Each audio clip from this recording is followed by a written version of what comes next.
This morning, a new series called The Words That Changed My Life. Several weeks ago, we posted a question on our website asking you to tell us what words you heard that had a profound effect on your lives. Hundreds of you emailed your heartfelt stories, and we begin this morning with 63-year-old Bruce Wallace from Bloomington, Indiana. He wrote to us because he wanted to be a ray of hope for all those who might one day hear the same ominous words his doctor told him. Those words were, Mr. Wallace, you have 12 to 18 months to live, and while there is one treatment regimen for every day of treatment, which is horrible and difficult to live through, you'll gain at most 1 day of life. So I would suggest you get your life in order and spend time with your kids. Almost 5 years ago, then 59-year-old Bruce Wallace went to see his doctors for a nagging cough. Days later, he was told he was in the final stages of renal cell carcinoma, a rare form of kidney cancer that had spread to his liver and to his lungs. I had asked my son to go with me, and so he's sitting there when I'm being told there's no hope, and that was really, really tough, just hard stuff. This was going to kill my dad, and my dad was going to die a really horrible death. And I was very upset. I felt like having been hit in the stomach with a 2x4. I don't know how else to describe it, just absolutely numbing fear and shock. But he recovered very quickly, and he turned those words into an inspiration for finding out what to do about this. I didn't want to die.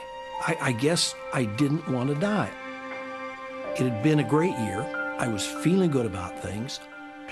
I mean, I had little twins, just twin grandkids, just getting to the point where you can snuggle and carry them and all that stuff. And I wasn't ready to let go of that. So I guess I started fighting. I decided I'm either going to get this thing or it's going to get me, but I'm not going to go down easy.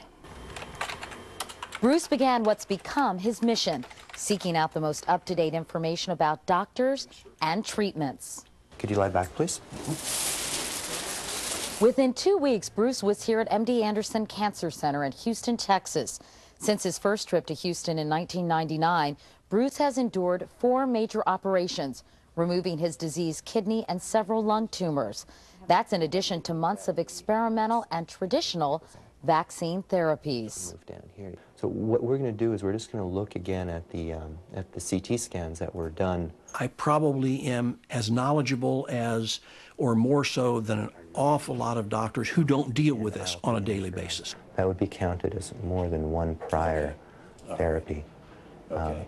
So the IL-2, the high-dose IL-2 is maybe a pretty good choice. When it's all said and done, I'm either a patient of a doctor or I'm an active participant in my own medical care. And that means I'm going to work with him, I'm going to listen to him, but I'm also going to share with him what I'm learning and what I'm concerned about. So what we're looking at now is we're looking at the January 8th, the most recent CAT scan. Again, here's the right lung. We can see here is that a small nodule, and the likelihood is extremely high that this is once again cancer. Despite Bruce's positive outlook and successes so far, there is a new tumor in his right lung. If I choose to accept that bad news and not work and push beyond it, then you've accepted the bad news. You've accepted the bad result. And I was unwilling to do that and would encourage anybody else to be unwilling too.